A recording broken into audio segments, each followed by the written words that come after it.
Muy buenas noches, muy buenas noches con todos y todas. Disculpen, tuve un problema con respecto a la presentación, así que estábamos identificándola que esté en el escritorio a fin de poder iniciar la clase. Muchas gracias por la presentación.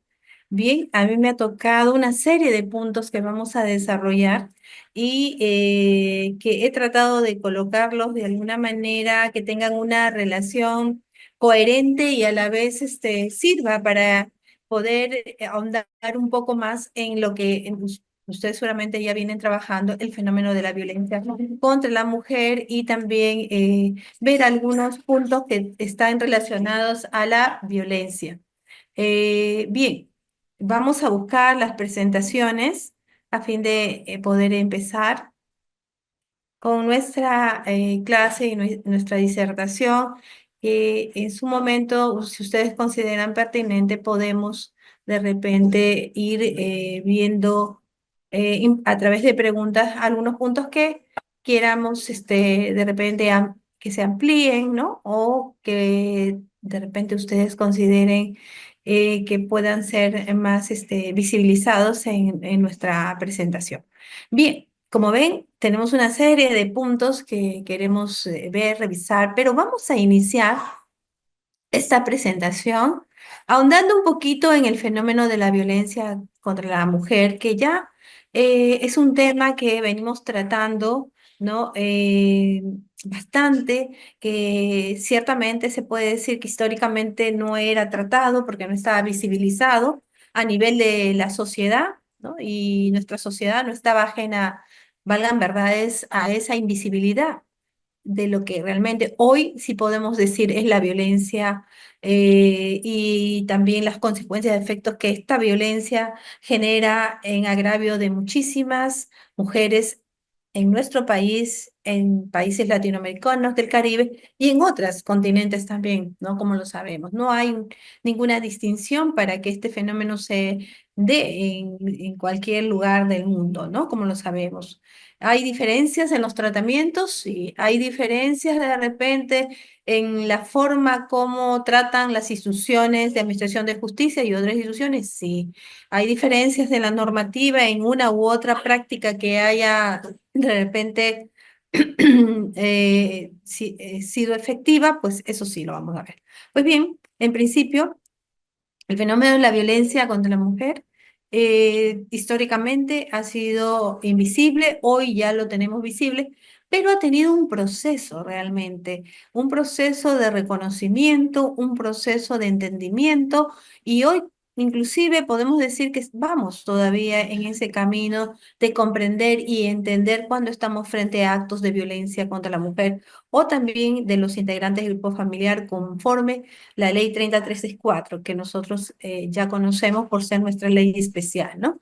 Y porque esta ley, valgan verdades, fíjense, ha cumplido una década, ¿no? Entonces, eso implica que nosotros ya hayamos avanzado en varios aspectos de la ley y también del reconocimiento de este fenómeno, ¿no? Al inicio era muy complicado aceptar que nuestra ley iba a tener, sí, todas las respuestas frente a este fenómeno. Y esto fue porque nació todavía con algunos vacíos, entre ellos fue una ley pensada, pero una ley que por ser autoaplicativa, de repente no dio tiempo para que los operadores jurídicos y otros operadores de otros ámbitos pudieran adaptarse a los cambios que fueron paradigmáticos, fueron innovadores, pero que traían en sí ciertos requisitos o requerimientos. Uno de ellos era el presupuesto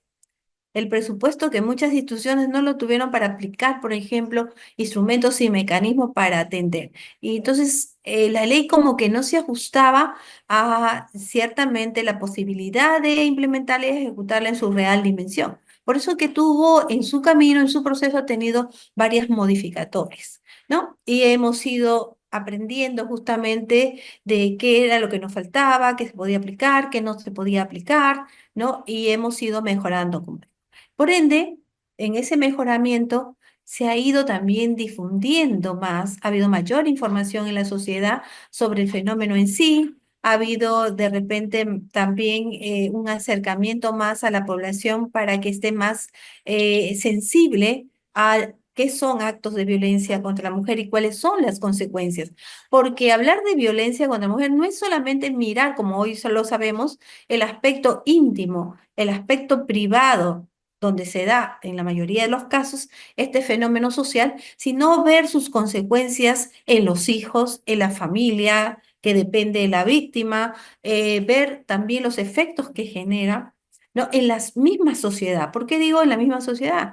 Porque sabemos que los efectos de la violencia generan hijos que sufren obviamente de manera indirecta la violencia y por consiguiente traen consigo una serie de secuelas, de traumas que posteriormente van a generar que existan personas, sean hombres o mujeres, no tan productivos o productivos en su dimensión como debería ser, ¿no? Entonces tenemos problemas de salud mental, obviamente porque existe este problema de la violencia que muchas veces no le hemos dado esa importancia, ¿no?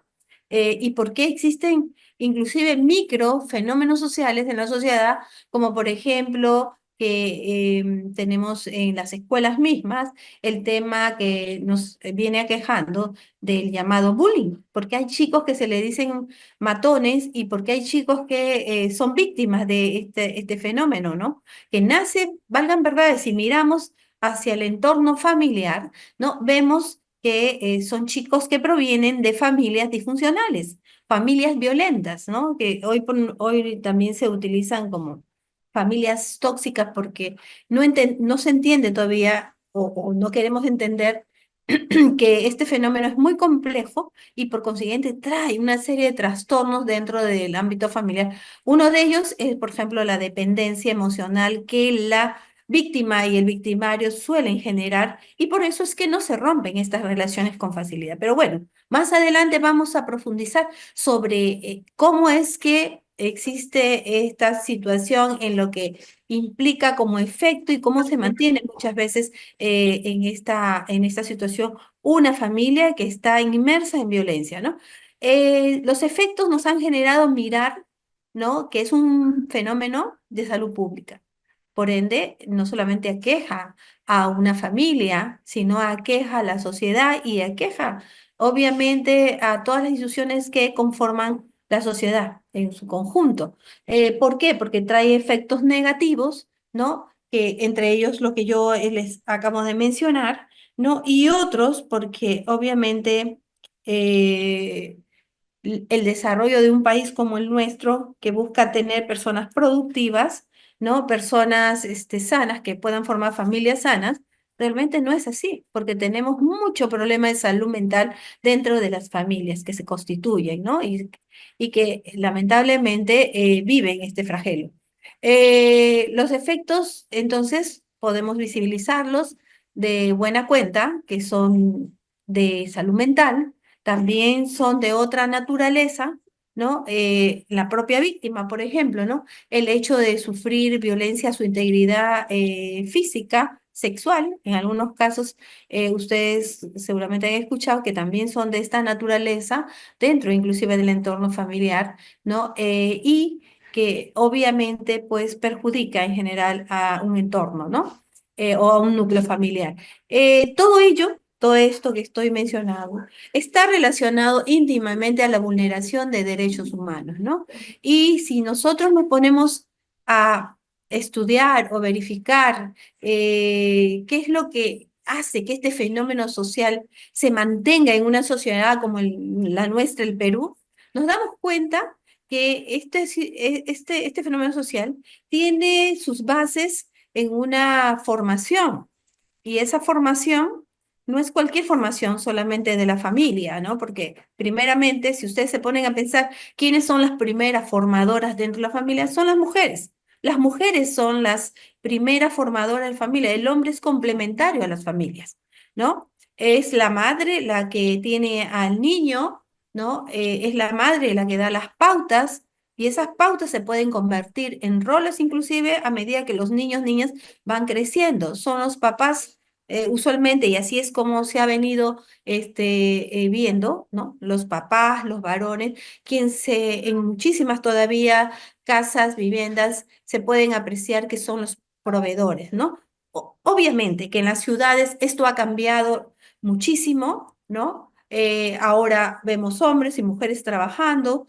¿Por qué? Porque justamente al reconocer este fenómeno, nos hemos dado cuenta que este fenómeno ha generado desigualdades en hombres y mujeres en diferentes ámbitos de nuestra vida. Por consiguiente, aquellas personas, mujeres, que han salido justamente a demostrar sus capacidades, sus habilidades y hoy por hoy ya están posicionadas profesionalmente en cargos inclusive públicos, privados, de gran trascendencia, pues están ya empoderadas y han escalado una posición y han demostrado que no debería haber desigualdades ni inequidades en ningún ámbito de la sociedad donde nosotros estamos, ¿verdad?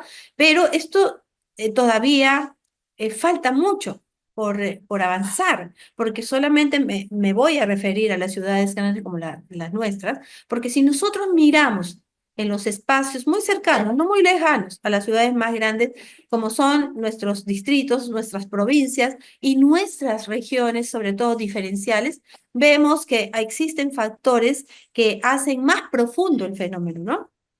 Por consiguiente, este fenómeno se ha amparado y se ampara y se establece ciertamente en factores socioculturales donde la formación nace de la casa, de la familia y luego se irradia y se complementa de manera mucho más fuerte, inclusive utilizándose estos roles también conocidos como patrones socioculturales, ¿no? Que le dan cuenta, ¿no? Que cómo debe ser una mujer y cómo debe ser un. Esto es hoy por hoy reconocido con la denominación de estereotipos, como sabemos, ¿no? Nosotros sabemos que en la actualidad el hecho mismo de darle a una mujer características establecidas que tengan un rol solamente femenino, la encasilla justamente en que la sociedad la vea de tal o cual manera. Igualmente el varón, ¿no? El varón también se le establece ciertas características. Veamos un ejemplo, ¿no? La mujer debe ser dulce, debe ser tierna, la mujer le debe gustar el arte, debe llevar el cabello largo. Son estereotipos que se han ido conformando, construyendo realmente dentro de la sociedad, ¿no? Igualmente, y hay muchísimos más, por cierto. En cuanto al hombre, también la construcción ha ido por ahí, construyéndole características, ¿no? Haciéndolo ver como que es el proveedor, es el fuerte, ¿no? Es la persona que no demuestra fácilmente sentimientos, porque eso está para las mujeres, ¿no? Las mujeres suelen ser lloronas, por ejemplo. Se le encasilla que suelen ser más sensibles, por ende y por consiguiente lloronas, mientras que el hombre no se le da esa característica, cuando fisiológicamente sabemos que la demostración de cualquier emoción que nosotros tengamos no tiene una cara de hombre o de mujer. Cualquier persona que tenga, obviamente, que demostrar sus sentimientos y emociones, pues es libre y es un derecho justamente hacerlo. Pero nos van encasillando, ¿no? Nos van poniendo características el hecho de usar el rosadito, tú eres hombre, tienes que usar el celestito o el azulito, y se nos va encasillando justamente en estas características. Pues consiguientemente, esto no está lejano a otros ámbitos, porque también los ámbitos educativos tienen que ver con este sostenimiento y esa visión sesgada que vamos construyéndonos a medida de que se va dando, obviamente, esta construcción sociocultural, se van generando pues diferencias entre hombres y mujeres. Nos vamos viendo diferentes, ¿no? Ha sido difícil identificar cómo es que nosotros nos hemos ido construyendo. Y también ha sido difícil visibilizar, como les dije hace un momento, que la primera persona que socializa, perdón, ay, qué bulla, aquí hay mucha bulla por lo que veo, es obviamente la madre, ¿no? Y que complementa esa construcción, eh, el padre, la familia alrededor, las instituciones también, ¿no? que tienen que ver con la formación de una u otra manera de las personas. Desde las primeras, obviamente, etapas de su vida, ¿no? Eso tiene también que ver con el ámbito, como decía, educación. También cuando vamos nosotros eh, ya desarrollándonos profesionalmente en el ámbito económico, en otros ámbitos, vamos viendo que también las diferencias se van siendo muy evidentes, ¿no? Y esto ha sido ciertamente una lucha constante para las mujeres, el poder reconocerse, ¿no? Que tienen los mismos derechos fundamentales como cualquier otra persona llamadas hombres, ¿no? Dentro de su sociedad, que tienen la misma capacidad, la misma potencialidad para lograr cualquier objetivo o meta que se propongan en el momento que han considerado. Pero ha sido un proceso.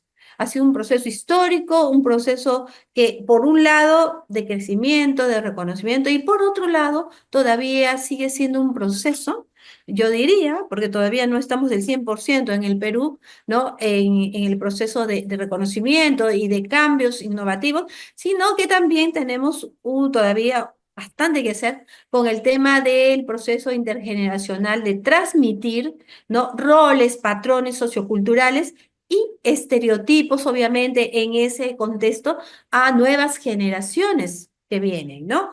Y esto es una preocupación porque implica que no solamente un sector de la sociedad, a través de alguna institución, por ejemplo, el Ministerio de la Mujer, como ente rector, sea el protagonista de hacer un cambio en nuestra sociedad. No, porque es una obligación de todas las instituciones y de la sociedad en conjunto de colaborar justamente a cambiar esa construcción que hemos tenido llamada machismo o sistema patriarcalista y que obviamente ha costado y sigue costando, ¿no? Entonces, vemos que en ese momento todavía hay un proceso que todavía hay que mirar muy cuidadosamente para ver del aspecto educativo, del aspecto social, del aspecto económico, ¿no? Y de cualquier otro aspecto que se van surgiendo en nuestra vida para poder colaborar a estos cambios,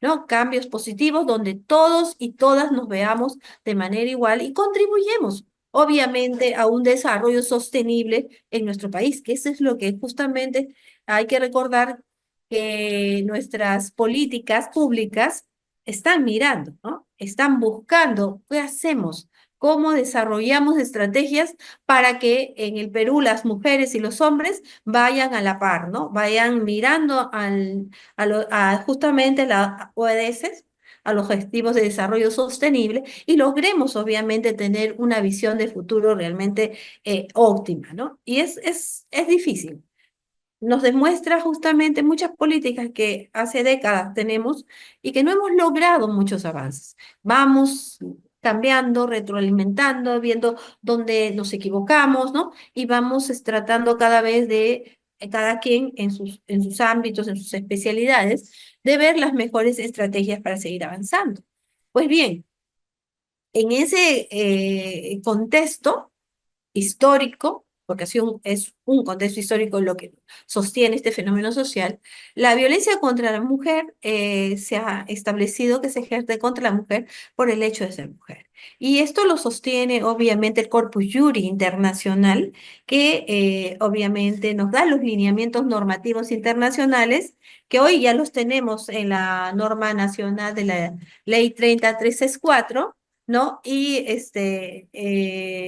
aquí mismo tenemos para recordar la Convención de Belén do Pará o la Convención de Prevención, Sanción y Erradicación de la Violencia, que es justamente uno de los convenios más importantes de protección de la mujer y que ve y avisora inclusive el tema de prevención, de intervención, de reparación y atención a las víctimas, como también la Convención sobre toda forma de eliminación de discriminación de contra la mujer. Yo utilizo siempre los términos más pequeñitos para recordarlos, ¿no? Como mnemotecnia, y es más conocida como el CEDAW. Entonces tenemos un corpus juris muy fuerte a nivel supranacional, que es el CEDAW y es la Convención de Belén do Pará. La Convención de Belén do Pará es, digamos, la base de lineamiento normativo, diría yo, que nos ha ayudado a nosotros en el año 2015, 23 de noviembre de 2015, obviamente, a tener una ley especial como la 3034. Tal es así que los conceptos que se utiliza no están dentro de la normativa especial nuestra. Esto fue un gran avance porque antes de la promulgación, publicación de la 3034, había muchos dictámenes, había muchas posiciones que avisoraban este fenómeno. Y no solamente avisoraban el fenómeno como lo que estoy explicando en estos momentos, sino que haciéndose un diagnóstico de la realidad que atravesaba nuestro país y apreciándose que teníamos una alta data, ahora la tenemos más todavía porque hoy la mujer denuncia más, valgan verdades, pero en ese momento había una data muy preocupante, sobre todo en los casos de feminicidio. Habían casos de muertes violentas de mujeres a manos de parejas que no habían sido identificados como tales. Muchas veces se calificaba inclusive como un homicidio, un asesinato, una violación seguida de muerte, etcétera, con otro tipo de delitos con penas menores, como ustedes saben, ¿no? Entonces no llegábamos a trabajar y a visibilizar cuando realmente estábamos frente a un delito de género y un delito que tenía que ver con un delito específico que ya daba cuenta que se trataba de un feminicidio, ¿no? Entonces, hemos ido también a nivel normativo, procesal, avanzando, como ustedes pueden apreciar. Y entonces, estas normativas, este corpus juris, nos ayuda para tener en nuestra norma y un reconocimiento que la violencia contra la mujer se ejerce solamente por el hecho de ser mujer. Cada vez que se rompe un rol, un estereotipo, la mujer está en peligro. Ya lo vamos a ir desarrollando un poco más luego. Por ahora lo dejamos así. Ello está relacionado, obviamente lo decimos, a que nuestras sociedades, Latinoamérica, Caribe y también en otros continentes, se han basado en una discriminación estructural donde obviamente existe violación de derechos y a una población, ¿no? Bien definida, ya la sabemos que son las mujeres, ¿no? Y que ha sido sostenida y sigue siendo sostenida, valgan verdades, ¿no? En la actualidad por ciertos factores. Uno de ellos, que es muy preocupante, es la tolerancia todavía, ¿no? Cómo todavía en ciertos sectores se tolera la violencia contra la mujer, ¿no? De cualquier forma, de cualquier manera, la psicológica, la física, la patrimonial, que hoy, si bien es cierto, no tiene un tipo penal, pero se reconoce como tal, como violencia, y la sexual, porque sabemos que todavía existen lugares, inclusive, que aceptan, obviamente, esta situación. Un momentito, por favor, tengo la batería, un problema.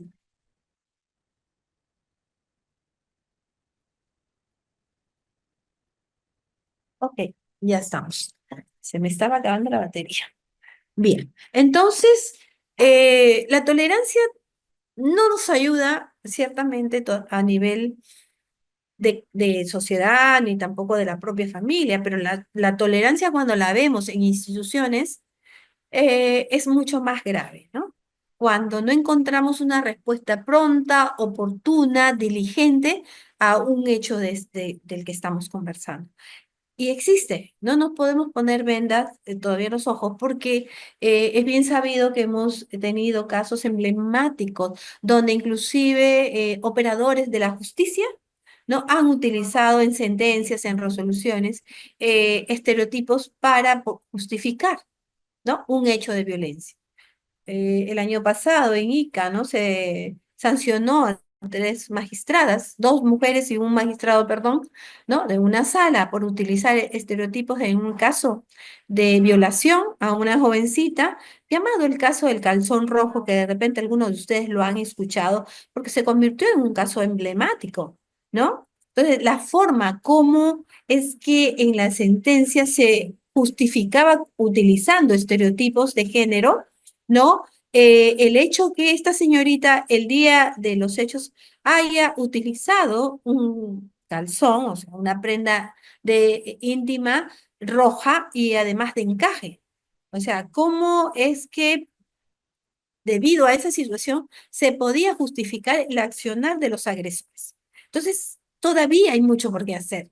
y obviamente eso es uno de los tantos ejemplos que podemos encontrar. Porque miren, si ustedes se van y miran hacia las comunidades, por ejemplo, de selva, ¿no? Se dan cuenta que todavía tenemos grandes problemas en cuanto a la violación de derechos humanos de, inclusive de niñas y adolescentes, donde tenemos un índice muy alto de madres gestantes adolescentes en una edad donde el desarrollo integral de ellas no ha llegado a su culminación y donde muchas veces, si ustedes tienen de repente la curiosidad de hacer una investigación, ¿no? Estas niñas no han dado consentimiento para ello, ¿no? Y tenemos el gran problema también que nos enfrentamos al tema de lo que es la justicia comunal, la justicia eh, especial, también es conocida como la justicia especial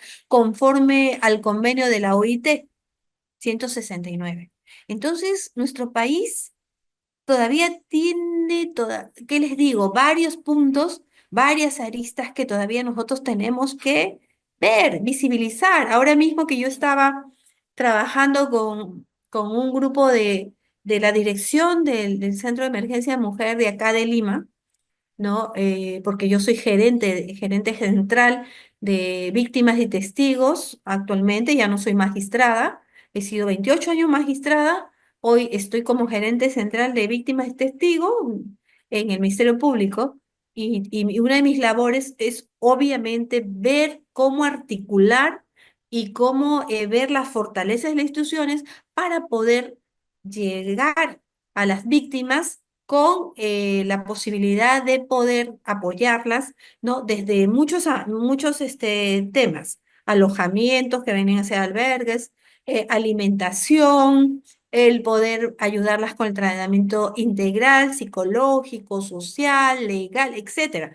Entonces, vemos que todavía en varias comunidades tenemos un alto índice de violación de derechos, sobre todo a poblaciones vulnerables. Me estoy refiriendo a las niñas y adolescentes, ¿no? Y donde la presencia de todos y todas, ya sea que pertenezcamos a instituciones, ya sea que seamos investigadores, ya sea que estemos donde estemos, tenemos que ir poniendo nuestro granito de arena para ver cómo nosotros vamos a apoyar a ese cambio que queremos, ¿no? Nos va a costar muchísimo, pero hay que tener mucha esperanza realmente para ir nosotros avanzando. Eso es lo principal, Lo creo. bueno que la clase Al- queda grabada.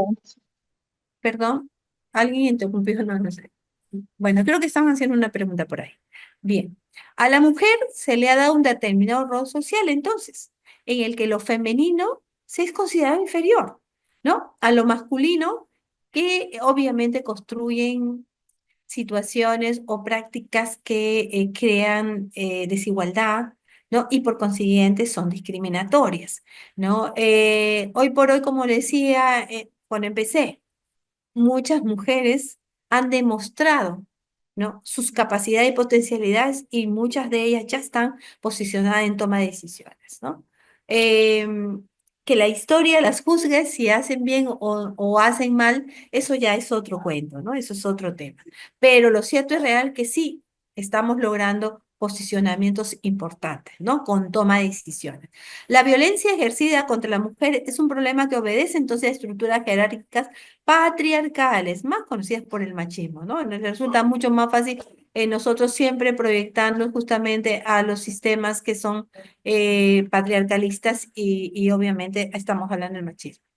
En este proceso no se puede hablar de facilismos para encontrar estrategias de enfrentamiento. Es muy difícil, porque el fenómeno en sí es muy complejo. Ese es el punto de partida, ¿no? Debemos entender que estamos frente a un fenómeno muy complejo. ¿Por qué? Porque en la mayoría de los casos, debido a la forma como se forma o forman a las niñas y a los niños de las primeras etapas, ¿no? Y obviamente los reforzamientos a nivel social se van dando en el ámbito educativo, en el ámbito del trabajo, etcétera. Vamos viendo que este fenómeno se normaliza muchísimas veces, ¿no? Y obviamente que se piensa a veces, ¿no? Pero yo sí puedo identificar al agresor, ¿no? No es tan fácil como cómo decirlo, ¿no? ¿Por qué? Porque los agresores no vienen pues directamente y le dicen a una persona, ¿no? Que le interesa al agresor, por cierto, ¿no? Te voy a pegar, ¿no? Nunca han escuchado eso, sería un total absurdo. Los victimarios suelen ser personas, suelen ser, en la mayoría, les aseguro, personas normales cuando se acercan a una persona a conquistarla, a enamorarla, ¿no? Son normalitos, inclusive mucho más quizás atentos galanes o galantes, si ustedes quieren utilizar el término, ¿no? Que lo usualmente conocido, ¿no? Lo cierto y real es que la mayoría de victimarios, cuando quieren, obviamente, ingresar a una relación, suelen utilizar estrategias. Estrategias de conquista, estrategias de, entre comillas, de caballerosidad, que poco a poco va a calar, obviamente, y va a generar emociones sentimentales en las futuras víctimas. Se habla del enganche, posiblemente ustedes lo han escuchado, poco a poco se va enganchando la víctima. Que es a tal punto que cuando el victimario empieza a poner sus reglas, ¿no? Desde el enamoramiento, porque muchas personas dicen, no, cambió en el matrimonio se volvió agresivo y violento. No, lo que pasa es que en el enamoramiento y noviazgo no se percataron, estaban en el proceso justamente de aleccionamiento de su agresor, de su futuro agresor, porque era supuestamente el que les decía que las amaba, que las estaba cuidando, ¿no? Cada vez que les decía, cámbiate de ropa, tú no vas porque eres una mujer decente, tú no te maquilles, tú no hables con esa persona, porque yo soy quien te ama, soy quien te cuida, te quiero, la estaba leccionando. Pero estos aleccionamientos no son percibidos porque ya hay esta construcción de no ver. Es mi príncipe azul, se crean los mitos, se crean inclusive prejuicios dentro de la sociedad, que las mujeres se inhiben y dicen, no, este es mi príncipe azul, este es el hombre que me está cuidando. Y no ven los indicadores de que están yendo a una relación que al final y al cabo va a terminar siendo una relación violenta en sus vidas, ¿no? Por eso te ponía ahí, ¿no? La intención de los agresores no es llegar en la vida de una mujer a leccionar, es a leccionar para luego generar lo que conocemos como la dependencia, ¿no? El trastorno de dependencia, que se puede conjugar con otro tipo de dependencias como también la material. Para luego ingresar a una situación donde la violencia no requiere un motivo, no requiere que sea una violencia leve. Violencia es violencia. Alguien me decía, pero sí, doctora, mi pareja solamente me grita. Violencia es violencia. Entonces, cuando digo que mi pareja solo me grita, estoy minimizando el hecho de la agresión hacia mi persona, ¿no? Otra respuesta es positiva, la que me diga una persona, doctora, mi esposo me grita constantemente, tira las ollas, tira las puertas, ¿no? Me parece que yo estoy en peligro de ser lesionada. Si sigue en esta posición, ¿qué puedo hacer? ¿A dónde recurrir? Y efectivamente, su percepción es correcta de esa señora. Ella está en peligro, está en riesgo. ¿Por qué? Porque la violencia es cíclica y la violencia a medida que pasa se convierte en una violencia que se intensifica. Hoy es el grito, hoy es la ofensa, mañana es el golpe. Mañana es la lesión, mañana es mandarte al hospital y posiblemente el mañana no exista para alguna de las víctimas. Actualmente ya tenemos 117 mujeres muertas. En el 2024 hemos cerrado con un número importante. En el año me acuerdo que el 2021 cerramos con 169 casos. La muerte de una mujer es sumamente importante y alecciona para que las autoridades responsables de ver estrategias, solamente la muerte de una mujer implica la preocupación de un Estado de ver las causas de esa muerte y obviamente de ver las estrategias para que no sigan muriendo a manos de parejas o exparejas.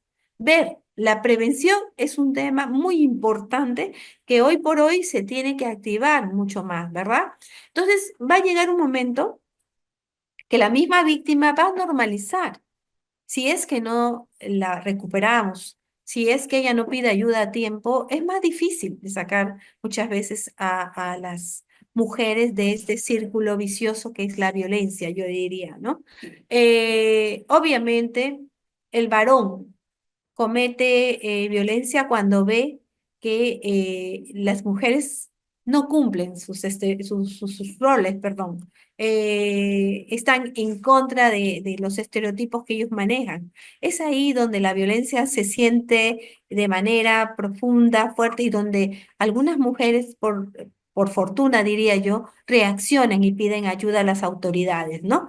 Obviamente que en nuestro país también nos falta mucho implementar en salud mental, porque si bien es cierto, se recupera en el sentido de darle medidas de protección con un juzgado, de hacer proceso penal contra el agresor, poner algunas medidas a nivel policial de que se ejecute las medidas, etcétera, etcétera.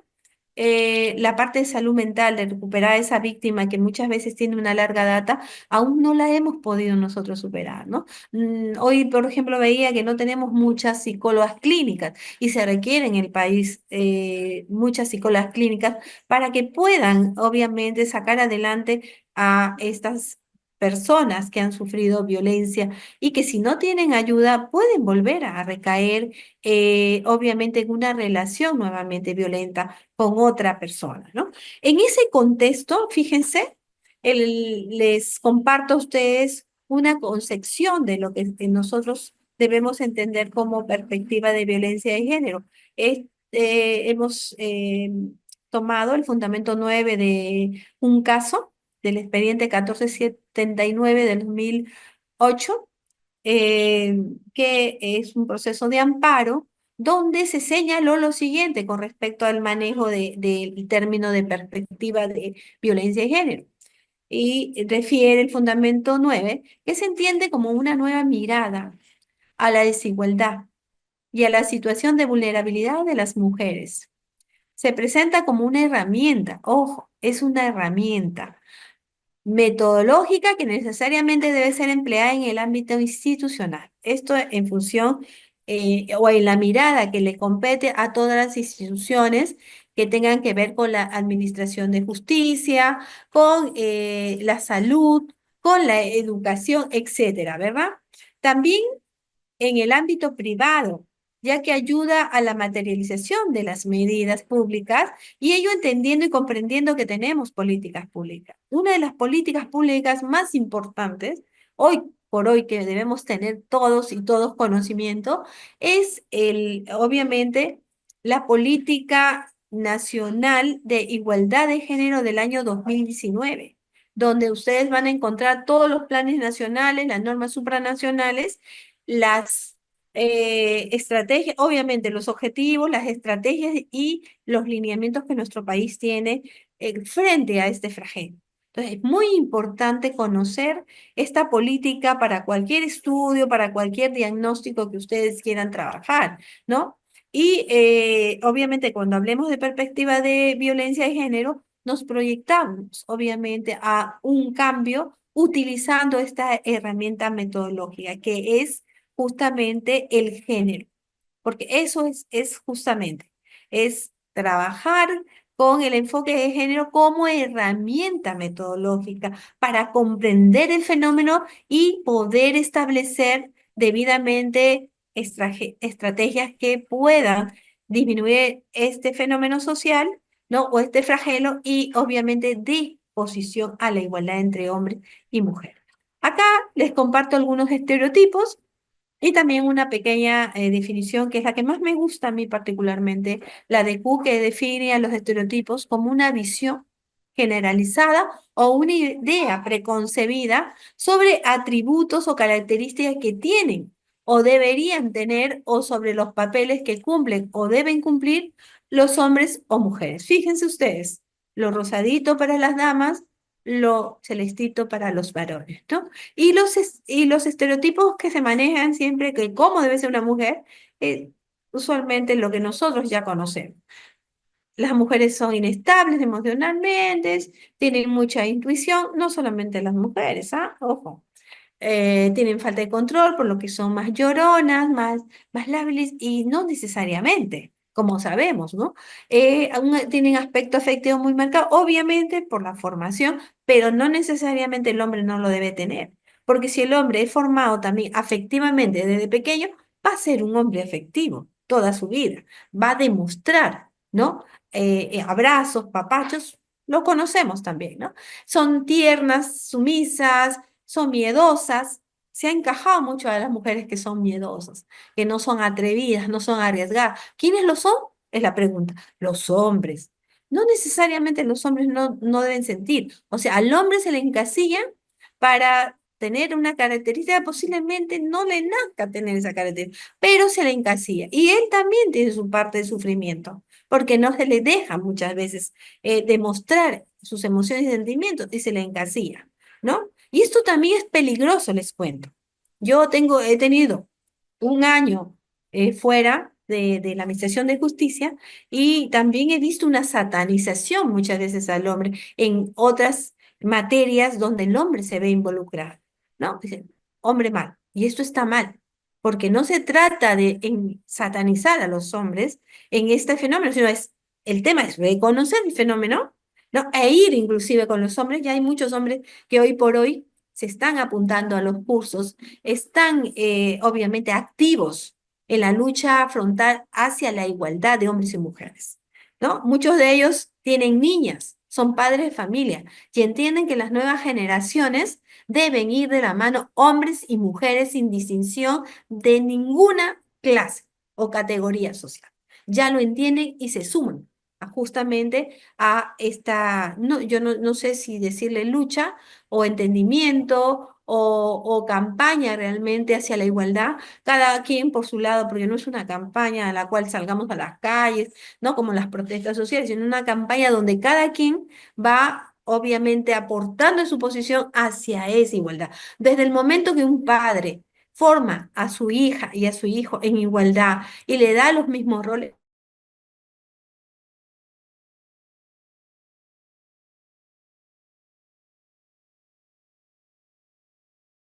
Fundación Carolina y poder conocer a 17 mujeres de diferentes países brillantes, ¿no? Yo no me considero brillante, pero bueno, he tenido la suerte de ser renombrada y felicitada en Madrid por un trabajo que realicé hace un tiempo, ¿no? Entonces, es importante.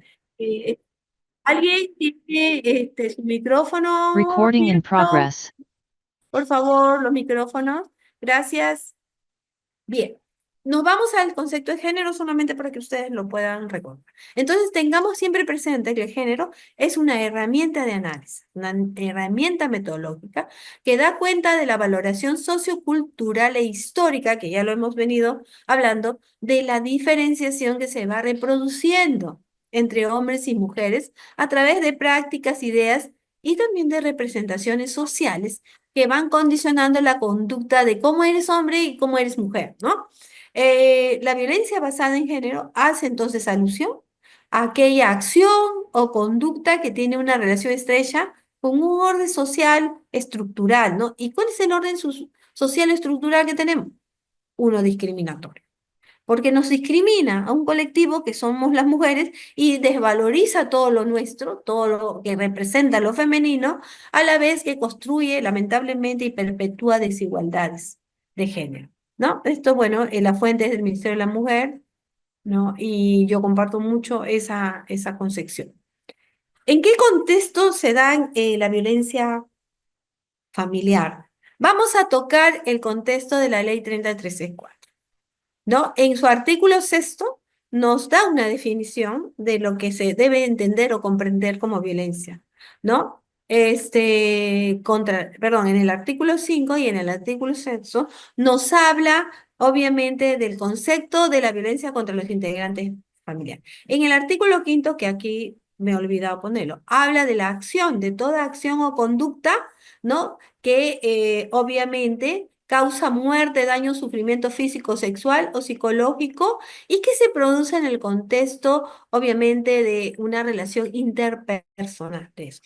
En el artículo sexto, que también tiene la misma definición, ¿dónde está la diferencia? En los contextos. Porque la violencia se produce en agravio de integrantes de familiar, ¿no?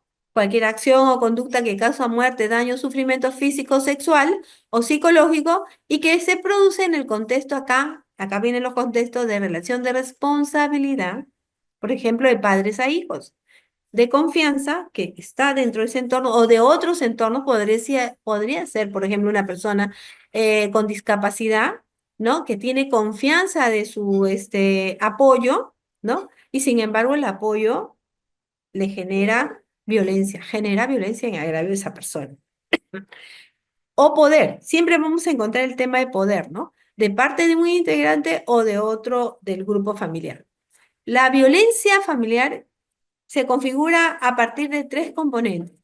Tenemos esos tres componentes, es un sujeto, que es obviamente el sujeto que eh, activo, quien realiza la acción, ¿no? El cual debe tener obviamente poder sobre la víctima y que obviamente cuando se trata de un integrante del grupo general con mayor razón, ¿no? Hay un resultado, como sabemos, que es la violencia, cualquiera de sus tipos, y hay un sujeto pues pasivo que es la víctima, ¿no? En el caso de la mujer, es la mujer, y en el caso de integrante del grupo familiar, vendrían a ser los niños, ni adolescentes, cualquier otra familia que esté, ¿no? ¿Alguien levantó su mano? Disculpe. Vi ahí una mano levantada, ¿no? Sí, Sí. Buenas sí. noches. Buenas noches, doctora. Mi pregunta, tenía una pregunta. Lo que Sí. pasa es como usted mencionó en el fundamento 9, que es prácticamente una definición sobre violencia de género. Yo quería saber si es que el ordenamiento jurídico también había tocado la definición de mujer o es la tradicional, ¿no? Porque ahora que usted mencionaba, por ejemplo, y explicaba más lo de la violencia de género, que no solamente se puede referir a la mujer per se, pero por ejemplo, en relaciones lésbicas, por ejemplo, o sea, hace falta ser el rol de mujer o ser mujer, por ejemplo, o sea, eso lo contempla nuestro ordenamiento. Lamentablemente nuestra normativa no ha avanzado hasta ahí. Ahora también yo quería compartirles dentro de esta presentación, voy a tocar algunos puntos de ello porque nuestra legislación todavía sigue siendo una, digamos, legislación que todavía no se atreve a dar un avance más allá del, digamos, del tradicional, ¿no? El considerar obviamente de manera fisiológica lo que es mujer y lo que es hombre. O sea, el reconocimiento de categorías sociales dentro de lo que implica la orientación o las identidades no lo ha tocado, ¿no? Está todavía en despacho, hay varios dictámenes, pero no hay nada todavía que haya salido a la luz promulgándose, ¿no? Entonces, es todavía algo que bueno, en este gobierno, no me gusta hablar del gobierno particularmente en clases, pero no ha salido nada todavía que sea concreto al respecto, ¿no? Ahora vamos también a revisar un poquito de eso porque me parece interesante que lo toquemos, ¿ok? Bien, entonces, para terminar con los contextos, vamos a revisar los que la ley 30.364 ha previsto, atendiendo a la ley misma, a la ley especial. Y tenemos que, obviamente, la violencia en agravio de las mujeres se debe dar en una relación íntima, relación privada o violencia familiar. En antaño, con la ley 26.260 se hablaba de violencia doméstica. Hoy utilizamos más el término de violencia familiar a las relaciones interpersonales. Cuando existe una relación asimétrica, y acá viene siempre, y costó mucho entender cuando se realizaba una digamos, violencia dentro del entorno familiar, ¿qué es lo que tenían los operadores jurídicos que tener en cuenta? Pues la relación asimétrica dentro del contexto. O sea, ¿no? ¿Quién era el que tenía el poder frente a otra persona que no lo ejercía? ¿No? Sea que ésta viva o no dentro del domicilio, y nos da una cobertura grande, porque aquí sí podemos tratar a personas que tengan noviazgos o enamoramientos, y no solamente convivencias o relaciones formales como el matrimonio, ¿no? Entonces, nos da una cobertura mucho más grande en este contexto. Bueno, que se den dentro del contexto de los actos de discriminación. La actitud de impedir la igualdad de oportunidades o dará igual trato a la mujer en cualquier ámbito, ya sea el personal, familiar, laboral, de salud, educativo, por motivos sexistas o misóginos. Esto también, en este contexto, obviamente nos da una mirada hacia el tema de la discriminación, ¿no? Y ciertamente nos abre un campo más abierto sobre otros ámbitos, porque la discriminación no solamente es la que se comete dentro o se puede cometer dentro de un entorno privado. Sabemos que fuera del entorno de este se cometen muchos actos de discriminación con ese contexto que se tiene muchas veces de una mirada diferenciada entre los sexos, ¿no? Otro contexto es la coacción, hostigamiento y acoso sexual. Entendemos como coacción toda acción sistemática de agresión a la mujer para obligarle o impedir hacer algo no prohibido ni impedido por la ley, ¿no? El hostigamiento obviamente también son actos o conductas, sobre todo de naturaleza sexual, ¿no? Y lo más conocido por nosotros es cuando se realizan conductas de chantaje que ponen en desmedro, obviamente, a una mujer afectándole sus derechos, ¿no? El prevalimiento, que viene a ser el abuso de poder y que es lo más común que nosotros conocemos, ¿no? Que viene a ser el abuso de poder, confianza o cualquier posición o relación que le confiere autoridad a la gente, en este caso al victimario. Así tenemos, ¿no? La posición de la gente en la familia, en la empresa, en la institución del Estado, en la policía, en cualquier lugar, ¿no? Vamos encontrando que se puede dar este abuso en una relación, obviamente, de poder, ¿no? La relación de autoridad que surge en una posición funcional cuando estamos frente a un estado de subordinación, de obediencia, sujeción. Usualmente pasa en situaciones donde la mujer trabaja en la Fuerza Armada, en la Fuerza Policial, en un centro hospitalario donde hay una jerarquización, etcétera, ¿no? El abuso de la posición funcional, que obviamente lo que trata es de someter o humillar a las víctimas, ¿no? Eh, es importante porque en este contexto tenemos un grupo, y esto es lo que, de acuerdo a lo que me han pedido presentar, que es vulnerable. No digo que las mujeres en general no lo sean.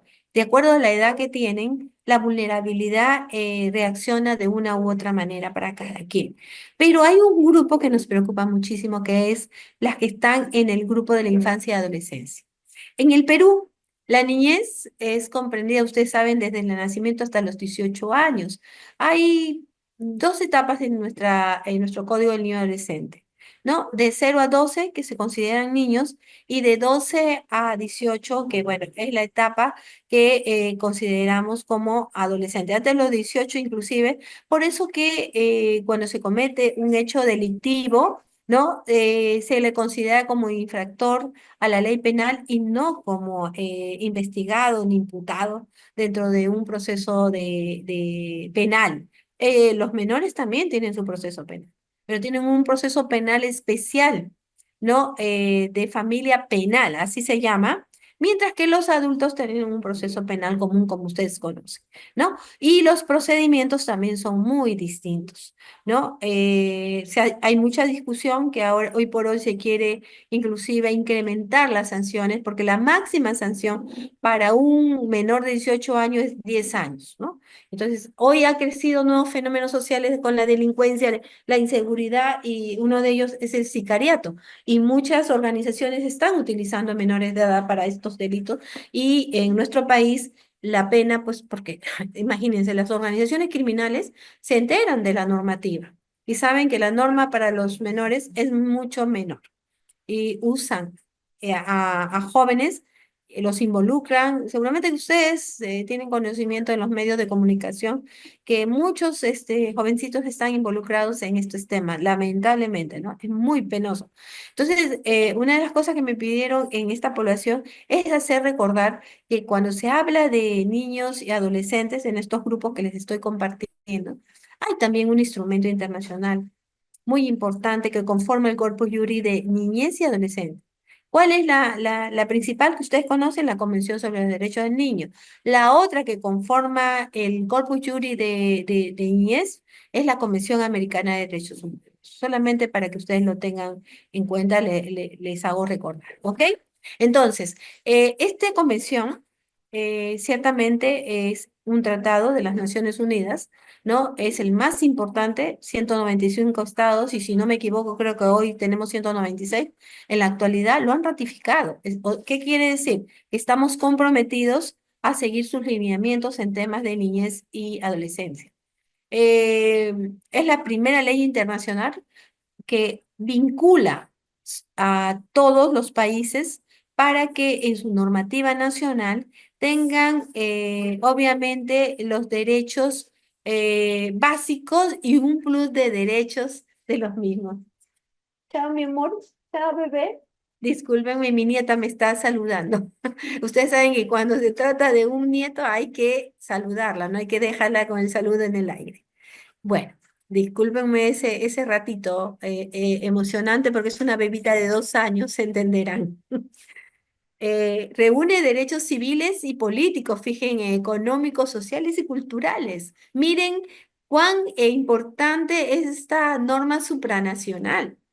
Imagínense, y que muchas veces no la tenemos o no la tomamos en cuenta y que debemos tomarla en cuenta sobre todo para la protección de derechos humanos. Y esa protección de derechos humanos también está ligada a que la niñez, la adolescencia no sufra de violencia de ninguna forma. Sin embargo, tenemos obviamente una serie de tipos de violencia que afectan a nuestra niñez y adolescente. Esta convención tiene 4 principios directores que tenemos que tener en cuenta. La no discriminación, el interés superior del niño, que son pilares, el derecho a la vida, la supervivencia y el desarrollo positivo y holístico, o sea, integral, en otras palabras, integral cuando hablamos de holístico, y el derecho a ser escuchado y a la participación activa de los casos que le atañen. Muchas veces olvidamos estos pilares, estos principios rectores y no los cumplimos. Por ejemplo, el último, el derecho a ser escuchado y a participar en los temas que le atañen. A veces no se hace, ¿no? Porque hay poca participación, por ejemplo, en las políticas que ellos les atañen, ¿no? Así también cuenta con 3 protocolos facultativos que han sido ratificados por el Estado peruano. El primero es la participación de niños en los conflictos armados, el otro es la venta de niños, la prostitución infantil y la utilización de niños en pornografía, ¿no? Los procedimientos de comunicación para presentación de quejas individuales es un tercer protocolo que se tiene y que obviamente habla de los derechos que debemos tener en cuenta a favor de nuestra niñez. También, para hacerles recordar, en el artículo 2 de esta convención, el literal 1 se establece que los estados partes respetarán los derechos enunciados en la presente convención y asegurarán su aplicación a cada niño sujeto a su jurisdicción, sin distinción alguna, independiente de la raza, el color, el sexo, el idioma, la religión, la opinión política o de otra índole, el origen nacional, étnico, social, la posición económica. Acá habla de que no se debe discriminar a ningún niño, niña ni adolescente. Los estados partes tomarán todas las medidas apropiadas. Un momentito, por favor. A ver, ¿qué pasó? Tomarán todas las medidas necesarias, apropiadas para garantizar, ¿no? Que obviamente se cumplan estos derechos. Y ciertamente, uno de nuestros roles en el Perú es, de acuerdo también nuestro código, ¿no? Cumplir con lo que establece la Constitución Política del Perú, que es la defensa de toda persona humana y el respeto a su dignidad con el fin, obviamente, de proteger a todas las personas, ¿no? ¿Qué más tenemos aquí? El artículo 1 nos hace recordar que se considera niño todo ser humano desde su concepción hasta cumplir los 12 años de edad y adolescente hasta los 12 hasta cumplir los 18 años. Todos los niños, niñas, adolescentes son sujetos de derechos. Y aquí, como podrán apreciar, el artículo 9 del título preliminar del Código del Niño Adolescente establece que nuestro pilar nuestro en casos que se afecten derechos de niños y adolescentes es justamente el interés superior del adolescente, ¿no? ¿Qué más tenemos aquí? Bien, eh, antes de entrar a este punto, permítanme un ratito. Acá, acá creo que si no me equivoco, perdónme. Acá está. Acá hay una, quería que vean esta presentación para luego entrar, una pequeña presentación que tenemos para entrar, obviamente, allá al tema que también han pedido, porque nos han, bueno, en mi caso me han pedido puntos relevantes.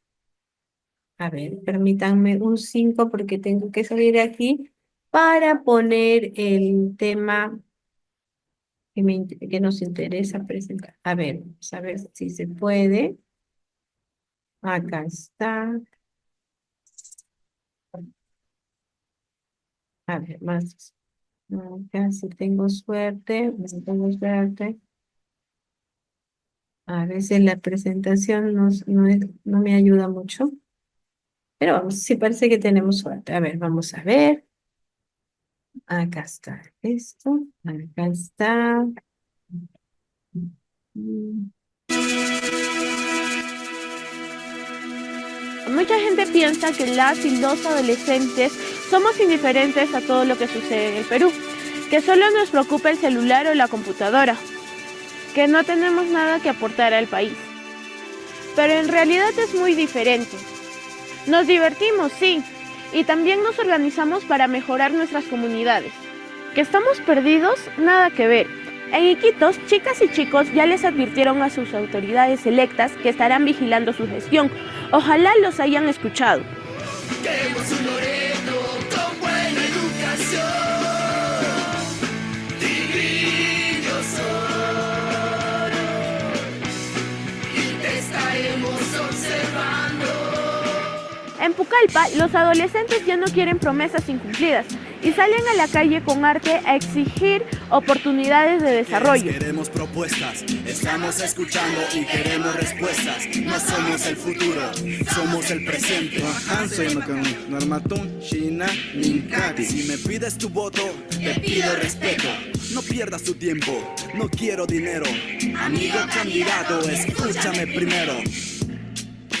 En Lima, mis compañeros de Caraballo, cansados de que no los escuchen, presentaron sus propuestas a las nuevas autoridades.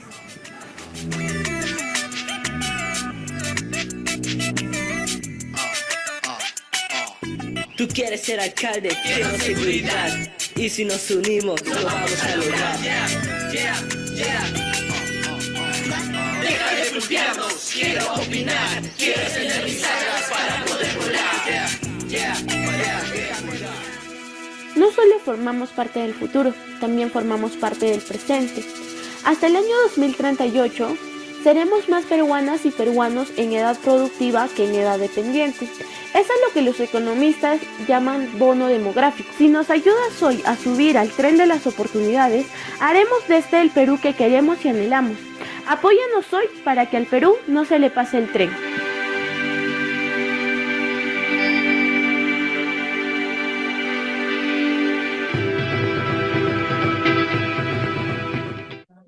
Bien, vemos cómo están nuestras adolescentes. Su situación no es fácil, es una realidad. Realmente tenemos muchos problemas para todavía trabajar con la adolescencia. Sin embargo, la adolescencia nuestra tiene derechos fundamentales que muchas veces se ven violentados, afectados, y por muchos factores y de acuerdo a las regiones, las dificultades que tienen nuestra niñez y adolescencia se ven más agravadas, lamentablemente. Vamos a ver algunos puntos. A ver, perdónenme, acá me está pidiendo que la admita. Bueno, ya, admitamos a nuestra colega. Vamos a hablar de un problema muy grave que afecta a nuestra niñez y adolescencia. Y es la violencia y la modalidad sexual, en la forma sexual, ¿no? Lamentablemente, nuestro índice en el Perú de violencia sexual es muy alto en el Perú, ¿no? Somos el segundo país a nivel latinoamericano que tiene un índice muy preocupante. Y en esa situación tenemos muchas niñas, adolescentes precozmente eh, son mamás, ¿no? Por eso que hemos definido como violencia sexual y maternidad adolescente.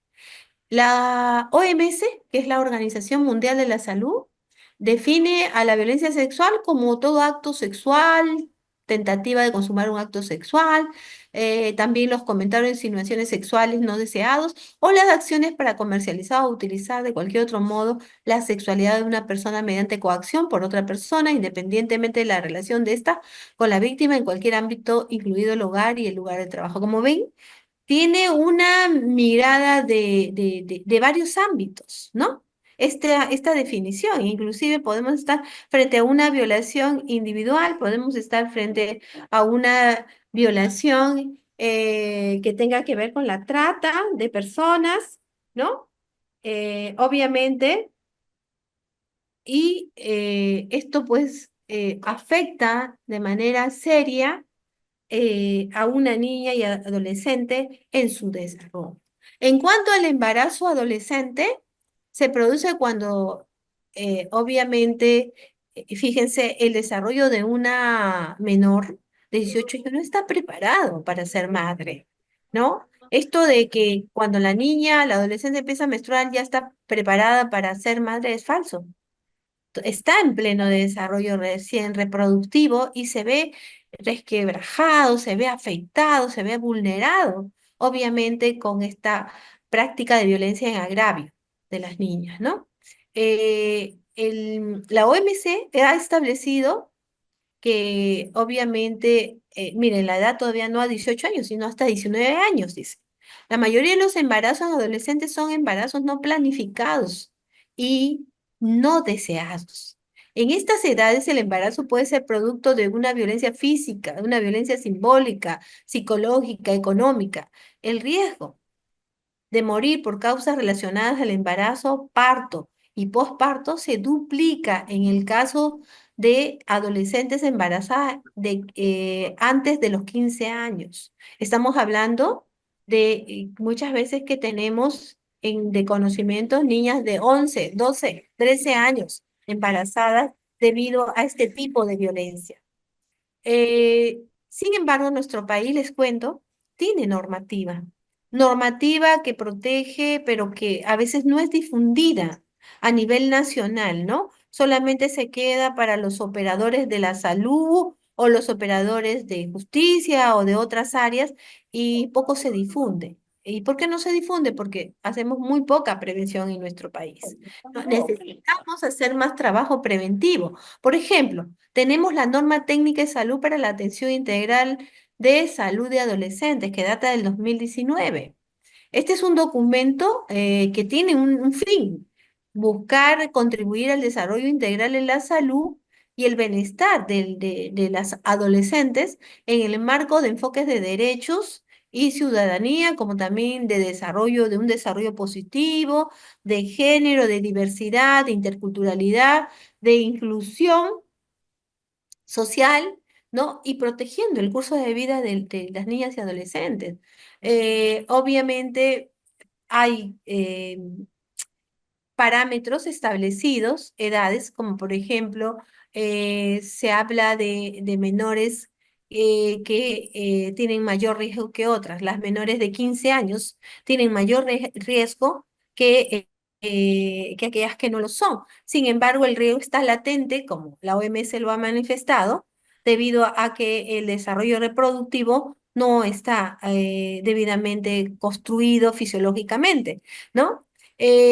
Obviamente que esta norma técnica debe implementarse y aplicarse de manera obligatoria en los establecimientos de salud, del MINSA, de las gerencias regionales de salud, conocidas como el GERESAS, ¿no? Las direcciones regionales también de las DIRESAS, de los gobiernos locales y demás establecimientos de salud pública mixta. Muchos de nosotros no conocemos esta normativa. Por ejemplo, en esa normativa, el Estado debe contar con paquetes básicos de atención integral para las niñas y adolescentes, que implica identificar los riesgos psicosociales, evaluar el desarrollo sexual de Tanner, toma de pruebas para el descarte de embarazo, ver, obtener la forma de realizar tomas de pruebas rápidas para detectar enfermedades, ¿no? De transmisión sexual como el VIH, sífilis, hepatitis, ¿no? En este esquema, desgraciadamente, de violencia sexual, tenemos muchos casos, inclusive de niñas contagiadas con estas enfermedades, ¿no?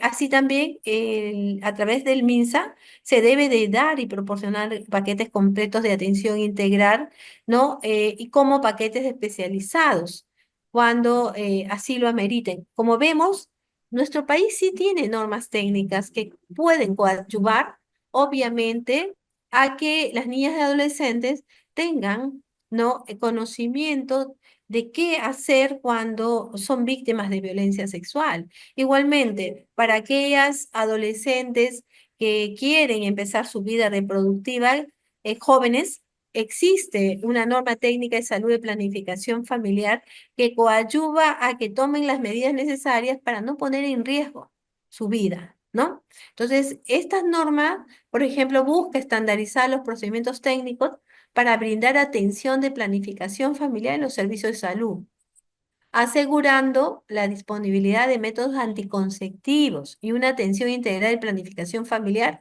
promoviendo los derechos, previniendo la violencia. La deben aplicar los establecimientos también prestadores de salud pública del MINSA, Exsalud, gobiernos regionales, locales, como sanidades también de la FAC, de la PNP, ¿no? Y de manera gratuita. Esta norma cuenta con lineamientos que obviamente favorecen a nuestra población joven y que muchas veces no se conoce, lamentablemente, no es difundida, ¿no? A ello se suma la norma técnica de salud para la prevención y eliminación de la violencia de género en los establecimientos de salud que brinden servicios de salud sexual y reproductiva. Esta norma es bastante reciente, del año 2022 y tiene como objetivo establecer pautas para atender de manera oportuna y obviamente con calidad y libre de violencia en los servicios de salud sexual y reproductiva. Asimismo, establecer procedimientos durante la atención, promover el respeto al ejercicio de los derechos sexuales y reproductivos de las usuarias que acuden a los servicios sexuales. Cabe mencionar que hay pautas importantes, ¿no? Por ejemplo, tener servicios diferenciados en los centros hospitalarios para las adolescentes, para las niñas y adolescentes, articular con la Fiscalía de Familia en caso ellos tomen conocimiento de actos de violencia en agravio de las niñas y adolescentes, el tener atención diferencial en adolescentes menores de 14 años porque el riesgo a su vida es muy alto, ¿no? No es un requisito el acompañamiento de una persona adulta para atender en los servicios de salud cuando ésta tiene o es mayor de 14 años. Una adolescente puede recurrir a pedir información al respecto para poder cuidar su vida. Hay también la posibilidad, en esta norma técnica se ha desarrollado el acceso al aborto terapéutico. Hay obviamente otros lineamientos que no le hemos puesto los más importantes. Asimismo, la población nuestra tiene normas importantes cuando se encuentra en una situación de desprotección o riesgo de desprotección. Por ejemplo, el protocolo base de actuación conjunta en la atención integral y protección frente a la violencia ¿no? Contra las mujeres y los integrantes del grupo familiar. Este protocolo, ¿no? De atención es una herramienta que establece procedimientos para la atención, prevención, sanción y erradicación de la violencia de género y promueve un trabajo articulado, un trabajo intersectorial para dar una atención integral. No hay de otra manera, ¿no? Si no articulamos nuestras fortalezas. Así también, acceso efectivo y oportuno a servicios de salud y justicia y a servicios sociales y jurídicos que coadyuven a la protección y recuperación de víctimas, como garantizar una atención de calidad y seria. Por ende, miren las normas técnicas que nuestro país, aparte de la ley 3034, cuenta para la protección contra la violencia, ¿no? Contra las mujeres y los integrantes del grupo familiar, que aquí obviamente están nuestras niñas y adolescentes, ¿no? Em, Obviamente, esa articulación que mencionábamos en ese protocolo tiene sobre todo cuatro instituciones fuertes, que son los centros de emergencia mujer, el Ministerio Público, la Policía Nacional de Perú y el Poder Judicial, que tienen obviamente que articular funciones para poder dar un servicio integral a las víctimas de violencia. ¿Qué más tenemos acá?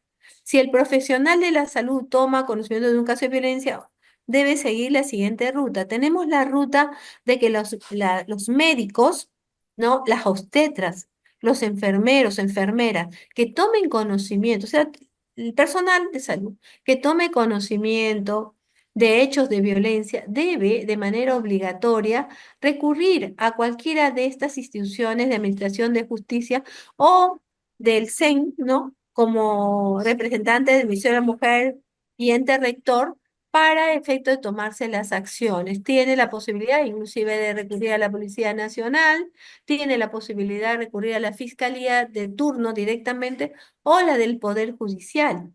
Tiene varias aristas para poner en autos de cualquier afectación a derechos humanos de cualquier mujer y sobre todo haciendo especial énfasis cuando son niñas, niñas y adolescentes, ¿no?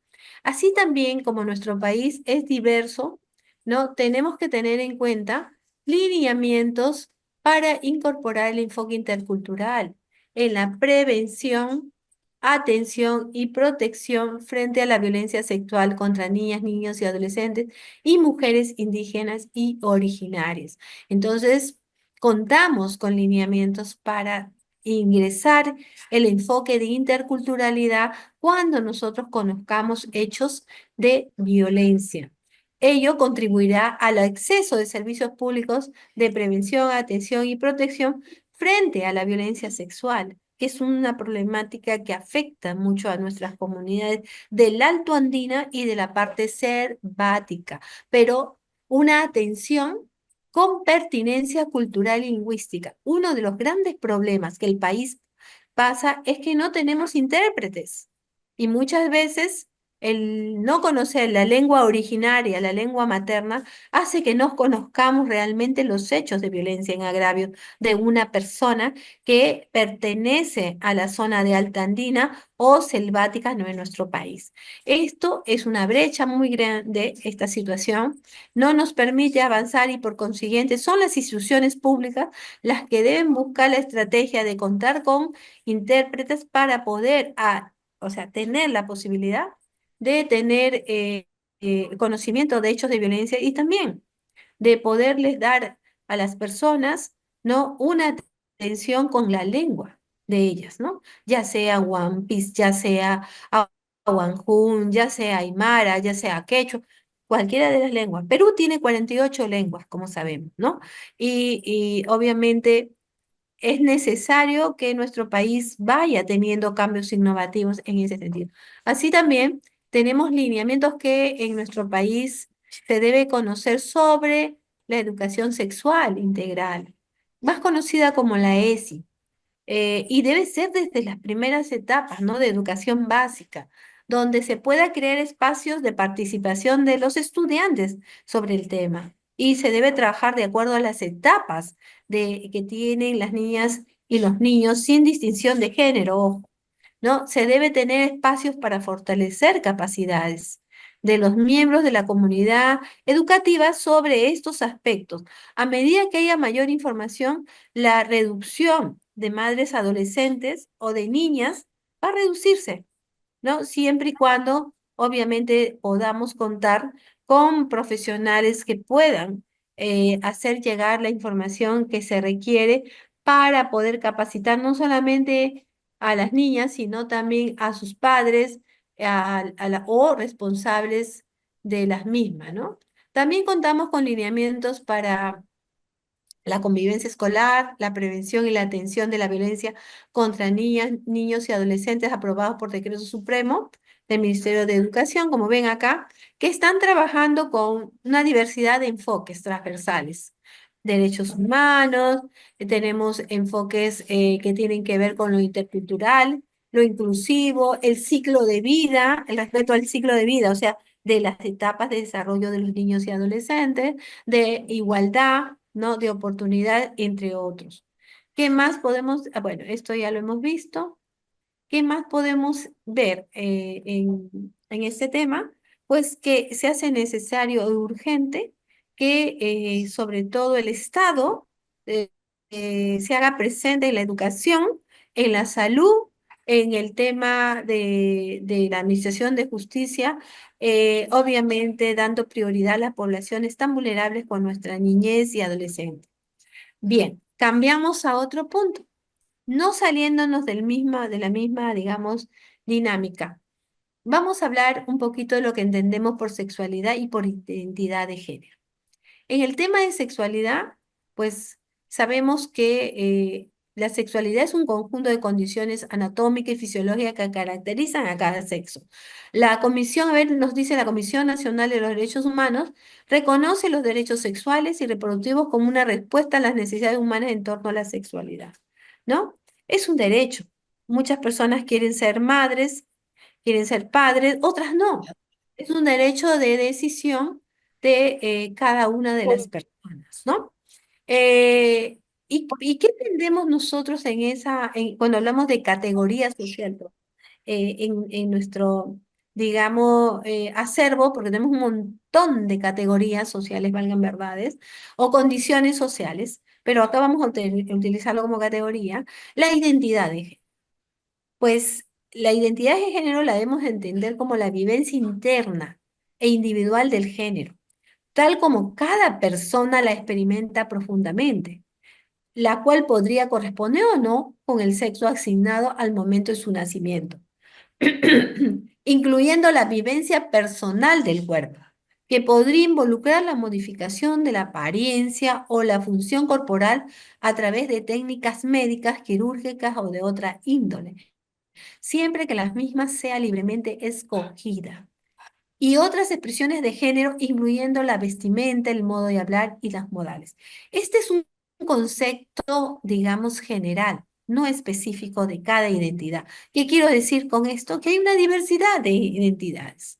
Pero lo más importante es lo que en la primera parte de la definición nos dice, ¿no? Es la vivencia interna e individual del género, tal como cada uno, cada persona, lo experimenta profundamente. Y es algo que todavía no hemos entendido en nuestro país. Estamos en pañales, valgan verdades. Muy pocas personas entienden, obviamente, que hay entre estas categorías o condiciones la diversidad de género, ¿no? Y dentro de la diversidad de género está diversas identidades, ¿no? Y yo quería traer a colación, porque no voy a profundizar en ese punto, porque es un punto muy especializado que no se ha tocado, que para las identidades o diversidad de género hay unos principios que me gustaría que ustedes lo revisen ya cuando tengan tiempo con bastante detenimiento, que son conocidos como los principios de Yogyakarta, que datan del 2017 y que es importante conocerlos porque a partir de estos principios nos damos cuenta que existen justamente personas que tienen otras identidades profundas y arraigadas a su ser, a lo que quieren ser, y que son muy respetables y que deben ser respetables, ¿no? Por todas las sociedades y obviamente en ese sentir, ¿no? Debe haber una legislación que así como protege la niñez y adolescencia que yo acabo de mencionar y con ustedes compartirle todas las normas técnicas en diversos ámbitos como hemos ido viendo, ¿no? Igualmente debe ocurrir en el tema de identidades, ¿no? Cosa que todavía no hemos avanzado. Por eso era que les decía que a nivel internacional les voy a compartir un instrumento, que es este, ¿no? Y este instrumento internacional nos da cuenta de lo siguiente. Nos dice que los principios de Yakarta, ¿no? Establecen los derechos humanos como derechos universales, complementarios, indivisibles e interdependientes, que tienen todos y todas los seres humanos. ¿Ok? Se han producido muchos avances en cuanto a garantizar que las personas de todas las orientaciones sexuales e identidades de género puedan vivir con la misma dignidad y el mismo respeto al que tienen derecho todas las personas. Por ende, tanto a nivel internacional como nacional, el pilar de los derechos garantistas es la dignidad humana. Y alrededor de este derecho rector que deben siempre estar presente en todo momento de nuestras vidas como personas, está el respeto a esos mismos derechos que pueden ser la vida, la integridad, el desenvolvimiento, el desarrollo de cada uno, y los sociales, los políticos, y todos aquellos derechos que nosotros conocemos, que es una amplia gama de derechos inherentes a nuestra persona. No hay ninguna decisión de los mismos con respecto a que las personas decidan tener diferente identidad quizás de otra. Ana puede ser, por ejemplo, hetero, María no. Su identidad no se identifica con esa identidad que tiene su amiga y tienen ambas los mismos derechos de elegir esa identidad profunda que las identifica. Y es algo que cuesta acá en nuestro país y en países latinoamericanos todavía. Por ejemplo, Panamá ha avanzado muchísimo, Uruguay otro tanto. Son países que, Argentina me estaba olvidando también que nos van ganando en temas de legislación con respecto a avanzar en el reconocimiento de derechos en cuanto a diversidad, ¿no? Estos principios establecen el goce universal de derechos humanos y miren, un tema muy importante, señala a la no discriminación y a, obviamente, el reconocimiento de personalidad jurídica. ¿Qué implica la persona jurídica? Capacidad,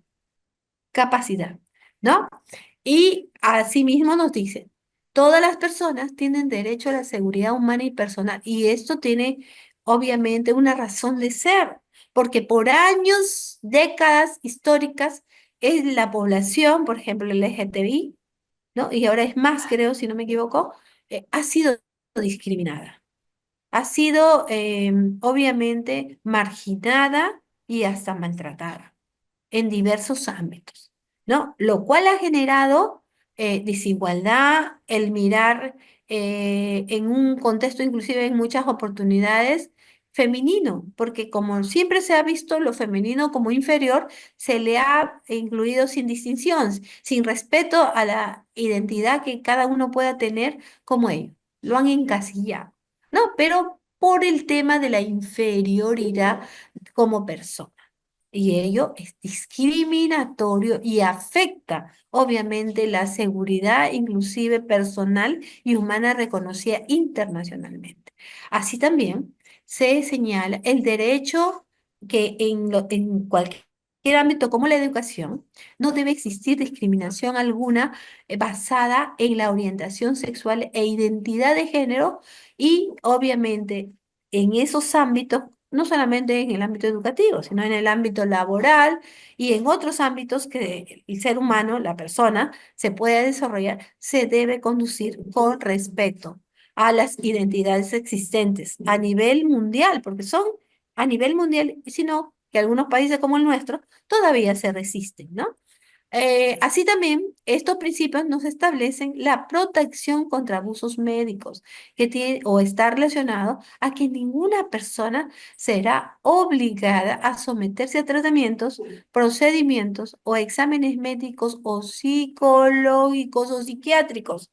Ojo, ni a permanecer confinada en un establecimiento médico por su orientación sexual o identidad de género. O sea, está proscrito cualquier acto o conducta que afecte al ser humano como tal, ¿no? En prácticas o que obviamente afectarían su integridad en cualquiera de que signifique ello, ¿no? También estos principios van más allá y hablan obviamente del respeto que se debe tener a los derechos económicos, sociales, culturales, ¿no? Sin distinción alguna, a los derechos de expresión, opinión y asociación, como también a la libertad de movimiento y derecho a recibir asilo como cualquier otra persona que lo requiera. Derechos de los defensores de derechos humanos, ¿no? Que obviamente también se han visto muy afectados cuando defienden a poblaciones consideradas vulnerables, ¿no? El derecho a recursos legales y reparaciones y a la responsabilidad penal, en el caso, obviamente, que hubiera afectación o violación a derechos fundamentales, ¿no? Como vemos, los principios Yocasta vienen a ser prácticamente el juris corpus, obviamente, de esta población, como así es la Convención sobre el Derecho del Niño para la población de niñez y adolescencia. ¿Qué más? Pues tenemos que en toda esta dinámica que he podido con ustedes compartir hasta ahora, existen víctimas cuando hablamos de la violencia y existen agresores o victimarios. De ello no nos podemos escapar. Y en el caso de la víctima, no debemos tener en cuenta que es cualquier persona, o también pueden ser grupos de personas que sufren daños o violación de derechos humanos o derechos fundamentales, si ustedes así quieren decirlo, cuando estos están positivizados, ¿no? Esto puede incluir cualquier tipo de lesiones físicas, mentales, sufrimientos emocionales, pérdidas económicas, menoscabos en sus derechos fundamentales, con discriminaciones, por ejemplo, ¿no?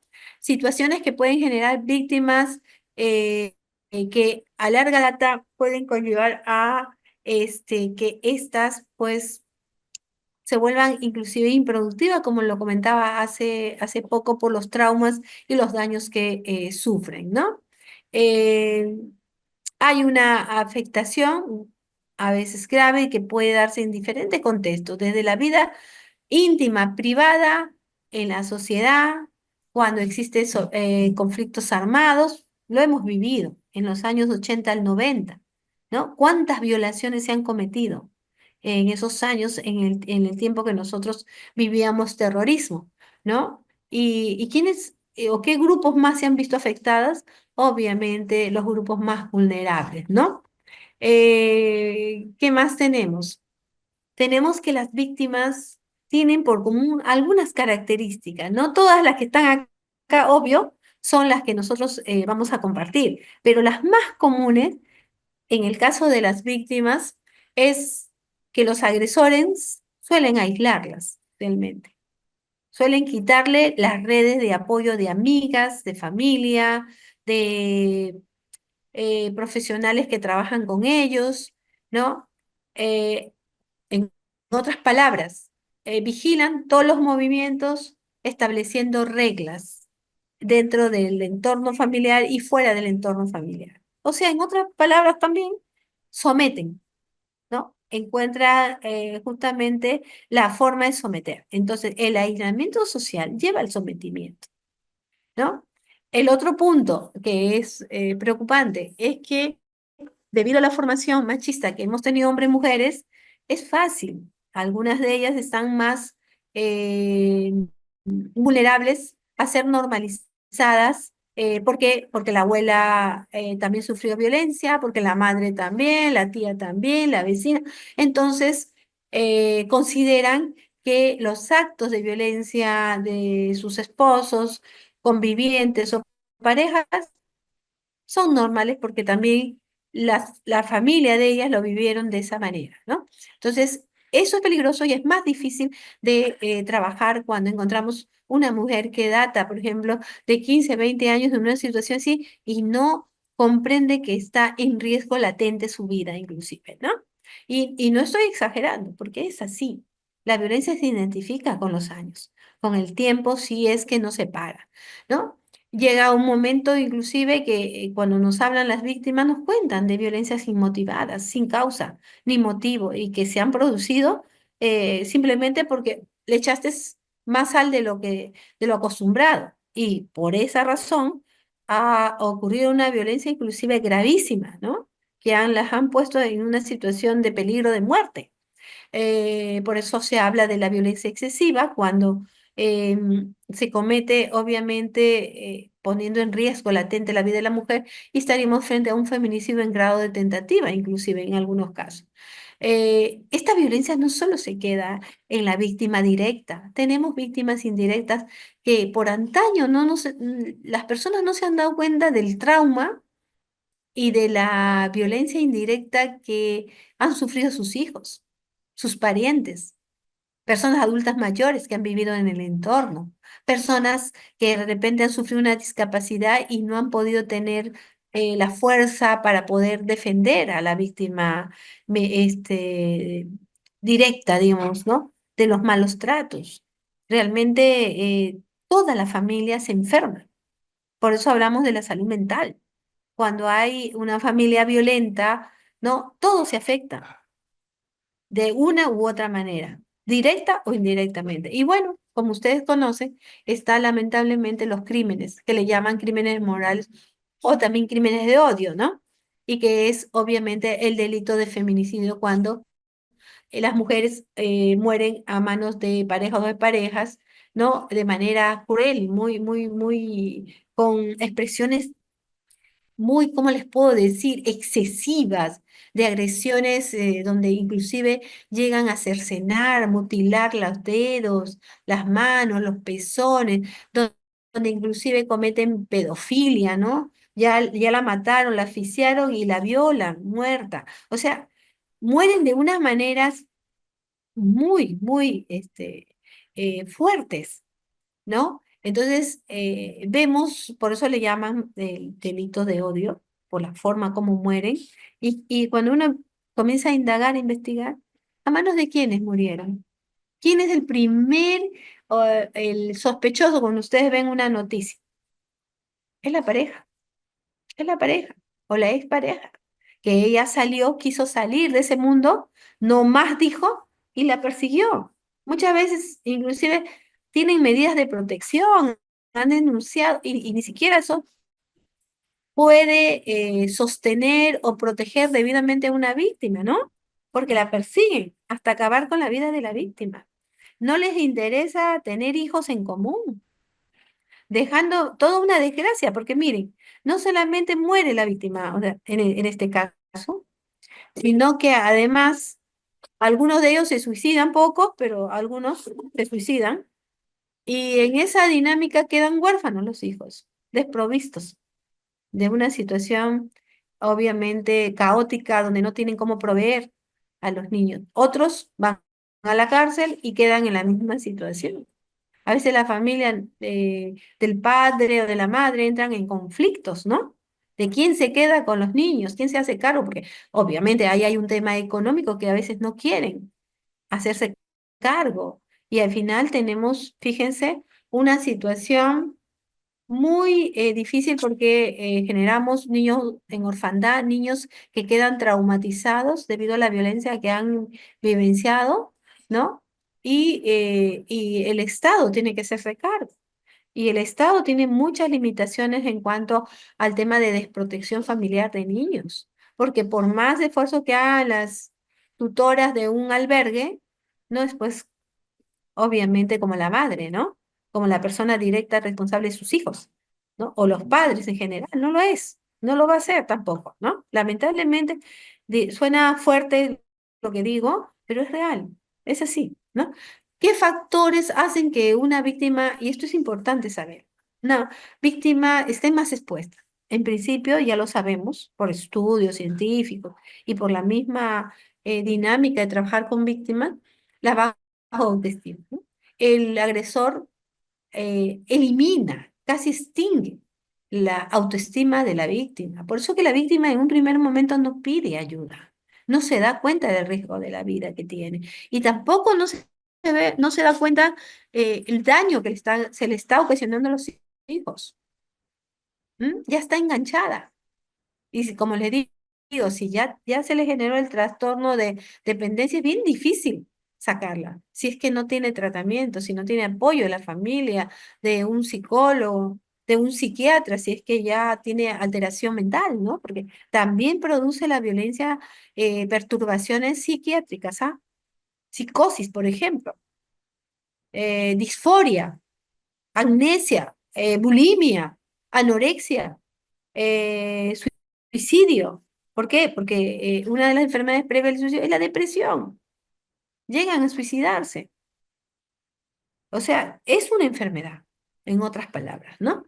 Ya hablé del carácter dependiente, de los valores que al ser muy tradicionales y al verse interiorizado mucho el machismo, es más difícil sacarlas, recuperarlas a las víctimas, ¿no?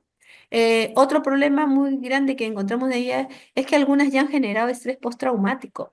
Y estas son las que ya, estas víctimas son las que ya tienen lesiones, digamos, muy profundas que van a necesitar no solamente tratamiento clínico, psicológico, sino también medicación a través del psiquiatra, ¿no? Porque ya tiene, obviamente, una lesión mental, de salud mental más grave, ¿no?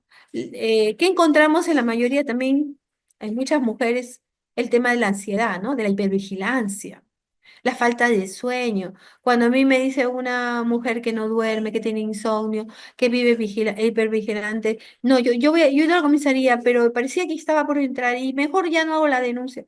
Y ustedes comienzan a notarle en su lenguaje no verbal que está temblando con las manos, le suda, comienza a temblarle una pierna, un brazo. Esa mujer tiene larga data de estar afectada. Ya está afectada en su psiquis. Hay que ayudarle urgentemente, ¿no? Y mucho tiene que ver las redes de apoyo, familiares, amicales, profesionales, para poderla sacar, ¿no? Y de manera segura, porque no es sacar por sacar tampoco a una persona que esté en ese ámbito. Hay que tomar las medidas para sacarla de manera segura, ¿no? Y lo que van a encontrar siempre, en la mayoría de mujeres que tienen larga data, es que está el tema de la subordinación, de la sumisión. Muchas tienen dudas, no, pero ¿y qué voy a hacer? ¿Cómo voy a mantener a mis hijos? No, mal que bien me da él. Claro, no solamente le da el pan o la comida, sino le da golpes, malos tratos, ¿no? Pero eso lo minimiza ante, ¿y quién va a pagar la luz? ¿Quién va a pagar el agua? ¿Qué voy a hacer? Entonces, estas confusiones e indecisiones causan bloqueo emocional en las víctimas. Por eso decía yo la necesidad de darles apoyo emocional, darles apoyo hasta económico. La familia muchas veces sirve también de sostén económico para poder sacarlas adelante, ¿no? ¿Por qué? Porque están o sea, ya hay un problema en ellas, se sienten desmotivadas, hay ausencia de esperanza, se culpabilizan. Muchas víctimas se culpabilizan de la situación, de no, ¿qué habré hecho de mal? Yo no tengo suerte, dicen algunas, ¿no? No tengo suerte. Y no es que no tengan suerte, ni tampoco que hicieron algo mal, sino que este es un fenómeno social donde existen en un porcentaje muy alto, ahora ha bajado, felizmente, de machismo. Y eso ha originado que se encuentre con un hombre sexista, machista, que obviamente no va a cambiar, porque es algo también que hay que hacerles ver. No cambian, pero tienen la esperanza que ellas lo van a cambiar. Toda su vida han pasado 10 años, 20 años y piensan que lo van a cambiar. Es que no cambian. Solamente existe un cambio cuando el victimario, ¿no? Acepta ser victimario y dice, he destruido mi familia, he perdido mis hijos, he perdido esto, he perdido el otro, porque yo maltrataba a mi mujer, porque yo hacía esto contra ella, porque y quiero cambiar. Y entra a un programa de reeducación y psicoterapia de cambio, porque los hay. Hay ahorita programas para ellos, pero si entran obligados, no funciona. Tienen que tomar conciencia que son agresores para poder tener una buena respuesta de cambio. Y sí conozco, les cuento, ¿ah? Yo conozco de gente que ha cambiado, de hombres que han cambiado. Es bien sabido, y esto es una regla, que no tenemos perfiles de agresores. Los hombres no tienen perfiles. Si los hombres victimarios, agresores de violencia tuvieran perfiles, oiga, nosotros, bueno, yo en mi caso, cuando he sido fiscal, hubiera sido fácil identificarlos, sancionarlos y no, es que no, no existe. Entonces, como no existe, ¿qué es lo que tenemos? Indicadores. Indicadores. ¿Cuál es su verbalización? ¿Es estereotipada o no? ¿Establece reglas? ¿Considera que su mujer es su objeto? ¿No? ¿Ejerce reglas de poder? ¿Cómo trata a los hijos? ¿Ah? También le establece reglas. ¿Considera que el hombre es el proveedor? ¿El hombre es el fuerte? ¿El hombre debe solo solucionar todos los temas de la casa? Etcétera. Vamos tomando indicadores, tomamos nota y nos damos cuenta que estamos frente a un hombre machista, sexista, donde sus acciones para un conflicto familiar la soluciona a través de la violencia, del ejercicio de las ofensas, del maltrato verbal, físico y de otra índole. Entonces, ¿qué tenemos que tener en cuenta? Los indicadores. Cuando somos nosotros operadores, muchos nos quieren hacer creer que son buenos padres, buenos esposos. Doctora, nunca le he maltratado. El decirle que ella se comporte como una mujer decente, eso no es maltrato. Yo quiero a mi mujer y por eso que yo me ocupo, que se vista bien, que se arregle como una mujer decente, que sepa cocinar, porque para eso se ha hecho la mujer, ¿verdad, doctora? Y claro. Cuando ya estamos nosotros sintonizadas en cómo funciona esta dinámica, pues claro, señor, ok, señor, sabemos perfectamente que estamos frente a un victimario peligroso, inclusive, ¿no? ¿Por qué peligroso? Porque no toma conciencia de que es un victimario y que las agresiones que ha venido cometiendo contra su esposa, las ha estado cometiendo contra una persona que dijo amar y que realmente él distorsionó el amar, que era un objeto. La cambió en el sentido realmente real de su sentimiento, de su emoción, en un objeto de su poder, de su dominio. Y si ella eh, quiere ejercer sus derechos individualmente, como todo ser humano normal común puede, lo hace, no, el Señor ejerce la violencia para que ella vuelva al carril, ¿no? Porque es un objeto de su casa, ¿no? Y por consiguiente no acepta que rompan sus reglas. Entonces, esa dinámica nos hace conocer con quién estamos hablando. En la misma verbalización, en la verbalización no, que les digo, tanto, perdón, el lenguaje verbal como el no el verbal, nos da cuenta que estamos frente a un agresor. Igualmente, nos pasa con las víctimas, cuando hablamos con ellas y las vemos sumisas, vemos su expresión no verbal de miedo, de hipervigilancia, de temor que se entere de que puso la denuncia, que qué va a pasar con mis hijos, qué va a decir la gente. Yo me he casado civil, religioso. Dios mío, ¿qué va a hacer? ¿Qué me va a decir el cura? Que soy una mujer separada. No. Y esta posición encorvada que ponen las mujeres de sumisión, ¿no? Frente inclusive al operador, nos da cuenta de una mujer que está en alto riesgo de violencia. Cuando nosotros vamos trabajando estas técnicas, nos damos cuenta cómo la dinámica, fíjense, de la violencia ha hecho estragos en la víctima. Con el lenguaje no verbal y verbal ya sabemos que estamos frente, inclusive podemos identificar el grado de intensidad de daño que se le ha ocasionado, sin ser psicólogas. Obviamente, ante una situación así tenemos que recurrir a recomendar, ¿no? En las redes de apoyo. Familiares. ¿Qué familia tiene usted? ¿Qué amigas tiene usted? Profesionalmente, no profesionalmente. ¿Le permite trabajar? No le permite. O sea, tengo que hacer un mapeo para saber cómo saco a esa persona de esa situación, cómo la ayudo. Y la única forma de ayudarla es la información de sus derechos, el ver las redes de apoyo. Tercero, ponerla obviamente, convencerla que necesita ayuda de las autoridades, hacer la denuncia, conseguir las medidas de protección, ejecutarlas. Si el hombre está ahí, sacarlo del lugar, ¿no? Tener medidas fuertes que ella pueda sentirse más segura. Y otra cosa, si ustedes pueden aconsejarle que aprenda taekwondo, karate o lo que sea, pues aconséjenle eso, porque en cualquier momento la policía no va a estar, o no va a estar el familiar o la red de apoyo, y ella tiene que aprender a defenderse, tiene que trabajar su autoestima para poder valorarse y saber que nadie puede victimizarla de ninguna manera. Nadie tiene derecho a maltratar con ninguna, ni siquiera ni una expresión. Yo tengo un equipo grande de 16 personas y me doy un tiempo siempre para decirles. Usted, bueno, en mi caso son 16 y de los 16 son 13 varones y las demás, poquísimas mujeres somos. Y obviamente trato de enseñarles como jefa de ellos, ¿no? Que todos son iguales y que todos merecen respetos de, desde el momento que ingresan a mi despacho.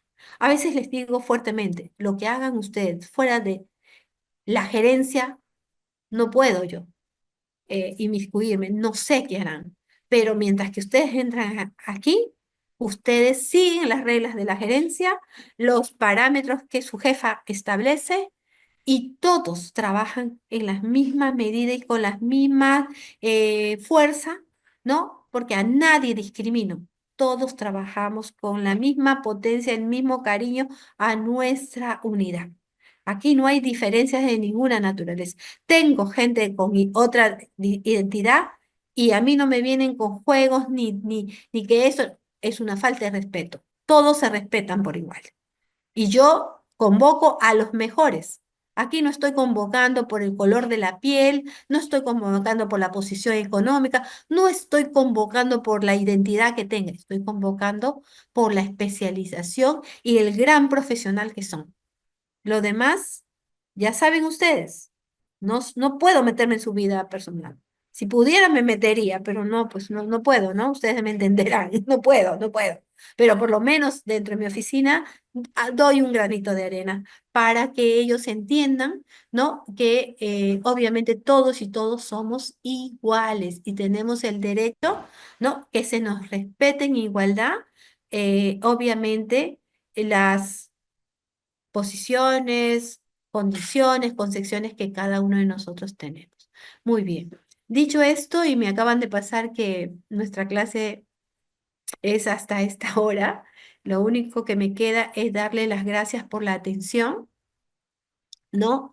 Y disculpe, no me había dado cuenta. Cuando me emociono y comienzo a dar ejemplos, ya no me doy cuenta si tengo o no tengo cámara. Pero bueno, voy a aprenderla para poderme despedir. Con ustedes no me había dado cuenta. Discúlpenme, pero ya me emocioné. Les agradezco mucho que estén a esta hora y sobre todo que estén apostando a esta especialidad. De verdad. Necesitan sumarse más y más personas en una especialidad muy sensible. Hay mucho por qué hacer, mucho por qué trabajar. Así que les deseo éxitos en la posición que ustedes están y pues adelante. Cualquier cosa nos estaremos viendo en cualquier otro momento. Muy buenas noches con todos y todas. Hasta pronto.